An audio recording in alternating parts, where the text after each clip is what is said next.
Assalamualaikum warahmatullahi wabarakatuh. Perkenalkan, nama saya Suci Nur Hikmah dari kelas 8B. Di sini saya akan mempresentasikan mengenai review dan pengendalian manajemen proyek dari film yang berjudul The Human Scale. Kita langsung saja. Yang pertama adalah review dari film yang berjudul The Human Scale. Film The Human Scale membuat perencanaan yang sangat baik untuk merancang kota, arus lalu lintas yang telah mendominasi perencanaan kota sejak tahun 1960-an. Dokumenter Andreas M. Dahlsgaard meneliti kota-kota dari New York hingga Chongqing yang menunjukkan berbagai masalah, solusi, dan kemungkinan pembangunan perkotaan. Dahlsgaard dan Gale memiliki argumen sederhana, yaitu 50% populasi dunia sekarang tinggal di kota, dan diperkirakan 80% akan mengalami urbanisasi pada tahun 2050 karena kota-kota besar kekurangan waktu dan dana untuk memperluas infrastruktur guna memenuhi peningkatan permintaan. Dan pentingnya kelayakan huni dalam struktur perkotaan. Semua konsep Gale melibatkan pengurangan ruang yang diberikan untuk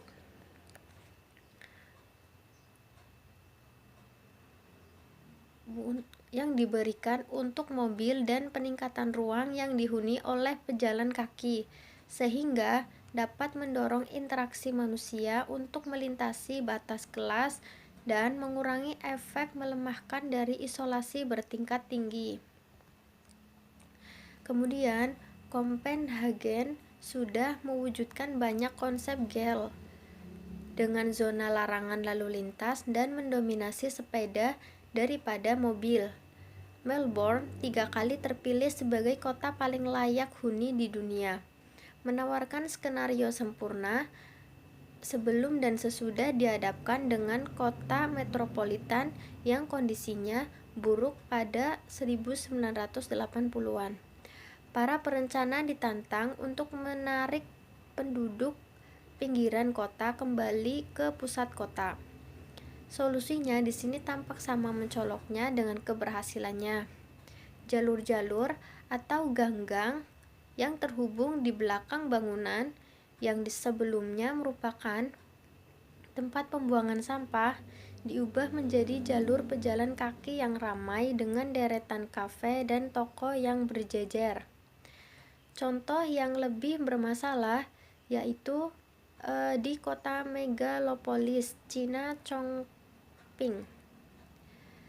Para perencana merancang jaringan pejalan kaki yang akan melintasi kota tegak lurus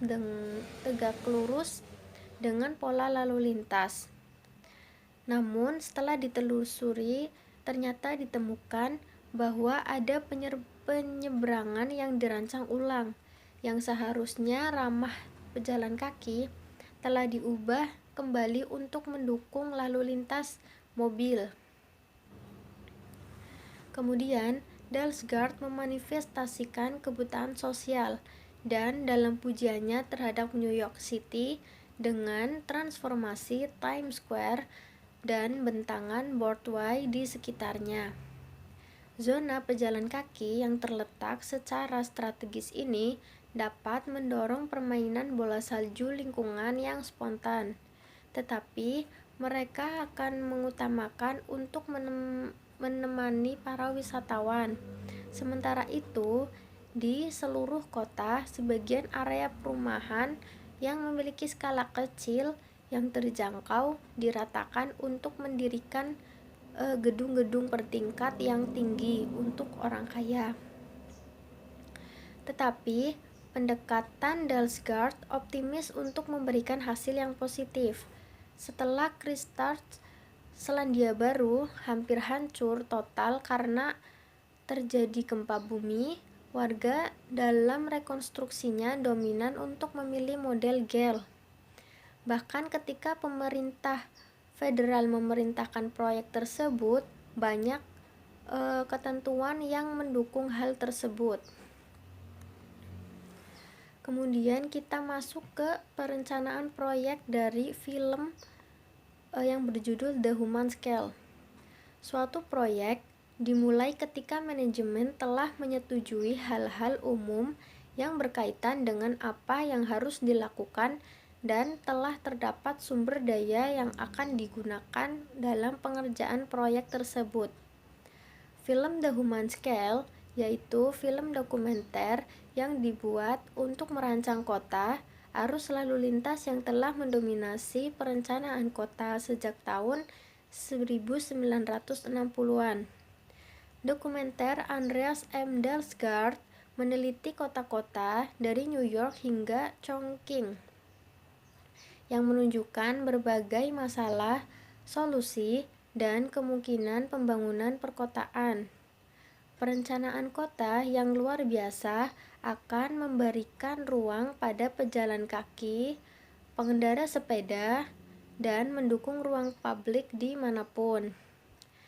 Dalam film The Human Scale menceritakan tentang perencanaan proyek yang dibuat dengan sedemikian rupa, yaitu dengan cara mengestimasi waktu dengan baik untuk membuat rancangan di sebuah kota. Kemudian, di dalam pembuatan proyek diceritakan bahwa tahap perencanaan tersebut dikendalikan dan diintegrasikan dalam usaha secara keseluruhan. Pelaksanaan proyek diceritakan bahwa dalam menjelaskan pembangunan proyek di film The Human Scale dapat memberikan hasil yang positif, bahkan ketika pemerintah federal memerintahkan adanya proyek tersebut, banyak ketentuan yang mendukung hal tersebut. Evaluasi proyek dalam film The Human Scale dilakukan untuk mengetahui kekurangan-kekurangan supaya dapat menjalankan proyek dengan lebih baik dari sebelumnya. Kemudian pengendalian manajemen proyek film The Human Scale. Dalam merencanakan wilayah dikenal beberapa konsep pendekatan, yaitu perencanaan dengan pendekatan top down dan bottom up yang tertuang dalam Undang-Undang Nomor 25 Tahun 2004 tentang Sistem Perencanaan Nasional. Perencanaan top down merupakan perencanaan di mana penguasaan tertinggi berada di pemerintah sebagai pemberi arahan, tanpa harus mendengarkan aspirasi dari masyarakat atas keterlibatan masyarakat dalam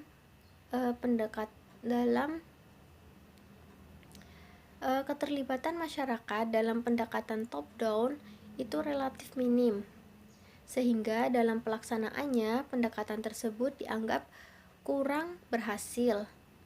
Sedangkan bottom up yang merupakan perencanaan yang berasal dari bawah menuju ke atas, itu upaya ini melibatkan semua pihak sejak awal, sehingga setiap keputusan yang diambil dalam perencanaan adalah keputusan bersama dan mendorong keterlibatan dan komitmen sepenuhnya untuk melaksanakannya. Kemudian dalam film The Human Scale, perencanaan wilayah menggunakan konsep pendekatan bottom up, karena di sini merupakan perencanaan yang berasal dari bawah menuju ke atas. Perencanaan bottom up memberikan ruang bagi para implementator untuk dapat menyesuaikan strategi yang direncanakan dengan kondisi real yang dihadapi. Pendekatan ini didasarkan oleh dorongan masyarakat untuk dapat mengimplementasikan kebijakannya sendiri. Dalam film The Human Scale, di situ diceritakan bahwa awal prosesnya itu dimulai dengan mengenali kebutuhan di tingkat masyarakat yang secara langsung yang terkait dengan pelaksanaan dan mendapat dampak dari kegiatan pembangunan yang direncanakan, yaitu dengan meneliti kota-kota dari New York hingga Chongqing, yang menunjukkan berbagai masalah, solusi, dan kemungkinan pembangunan perkotaan. Sekian, terima kasih. Sekian presentasi dari saya, kurang lebihnya mohon maaf. Wassalamualaikum warahmatullahi wabarakatuh.